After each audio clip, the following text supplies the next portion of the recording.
Have you ever felt like your faith was just hanging on by a thread? Today, we're jumping right into the incredibly honest journey of Psalm 73. It's a powerful story about moving from a place of deep doubt to seeing things from God's perspective. This devotional is brought to you by the You Need Faith in Jesus team. All right, let's get into it.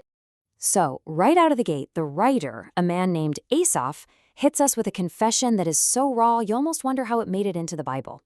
He says, "My feet were almost gone." He's admitting his faith was on the verge of a total wipeout. And why? Well, it was pure, simple envy.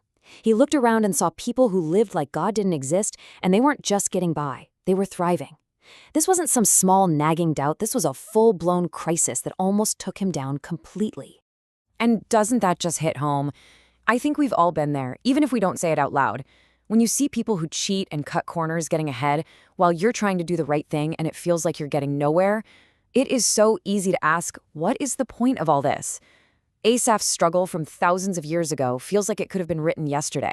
So let's really dig into what Asaph was seeing. What was this view that was causing him so much spiritual pain? See, he was looking at the world from a purely human, ground-level perspective. And from down there, it looks like the universe's moral compass was just spinning completely out of control. I mean, just look at this list from his point of view. The ungodly seemed to have it all figured out. They lived without the usual struggles, they seemed to die without any pain, and they had more money than they knew what to do with.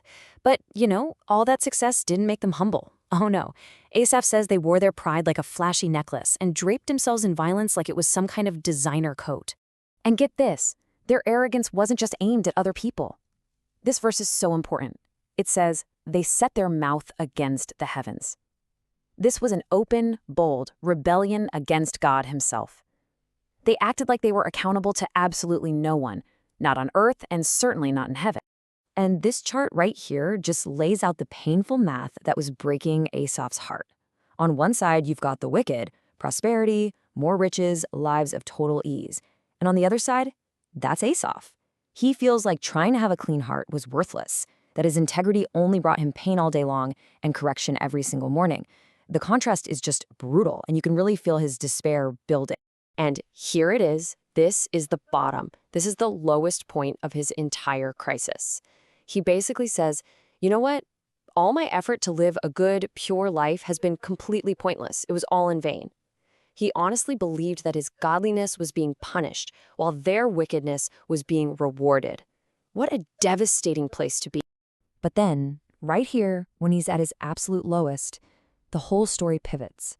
He's tried to figure it out, he's run all the numbers in his head, and he's come up with nothing. The answer, it turns out, wasn't going to be found by thinking harder. It had to come from somewhere else entirely. Asaph just straight up admits it. He says trying to solve this puzzle on his own was just an exhausting, painful dead end. The injustice of it all, he says, it was too painful for me. He'd completely hit a wall. And then we get this one word, until. This one word changes absolutely everything. His pain, his confusion, his envy, it all kept going right up to this single critical moment. And here's the turning point. The breakthrough didn't come when he thought harder. It came when he decided to draw nearer. He went into the sanctuary of God. Now, the sanctuary wasn't just a pretty building.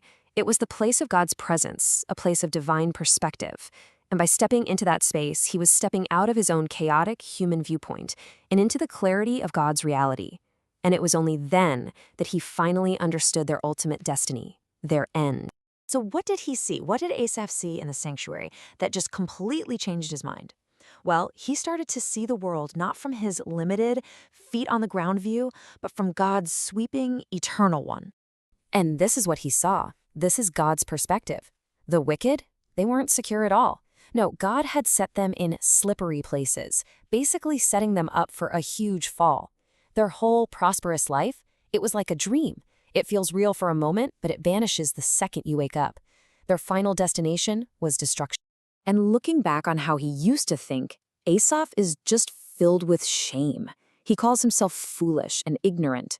He even says he was like a beast, like an unthinking animal that can only see the food right in front of its face, totally blind to any kind of spiritual or eternal reality. But then comes this incredible realization. Nevertheless, he's saying, even though I was so foolish, even though I was doubting, God never let go of me. Even while Asaph's faith was slipping, God was holding him firmly by the hand, keeping him secure. You see, our security doesn't depend on our grip on God, but on his unshakable grip on us. And this understanding that worldly success is just temporary, but God's presence is eternal, it completely rewires Asaph's whole value system. The stuff he used to be so jealous of now looks totally worthless, and he realizes what his new #1 treasure truly is. Wow. I mean, this is the peak of the whole psalm. It is a powerful, heartfelt declaration that God, and God alone, is his ultimate treasure. Nothing in heaven, nothing on earth is more valuable to him than his relationship with God. He went from envying what the wicked had to realizing that having God was the only thing that truly mattered. Okay, so what does this all mean for you and me today? How do we follow Asaph's path when we find ourselves wrestling with those same feelings of envy and doubt? Let's break it down into a few practical steps. First, just be honest, like Asaph was. Tell God exactly what's going on in your heart. Second, make a choice to draw near to him. The answer isn't always in analyzing the problem to death. It's in seeking his presence.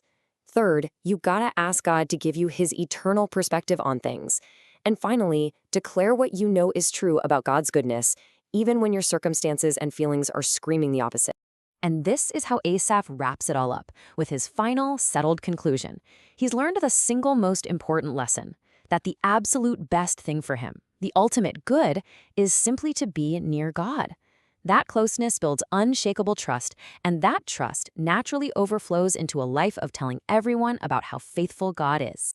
So that really just leaves us with one last question to think about. When life feels unfair and your faith starts to feel shaky, where are you going to turn?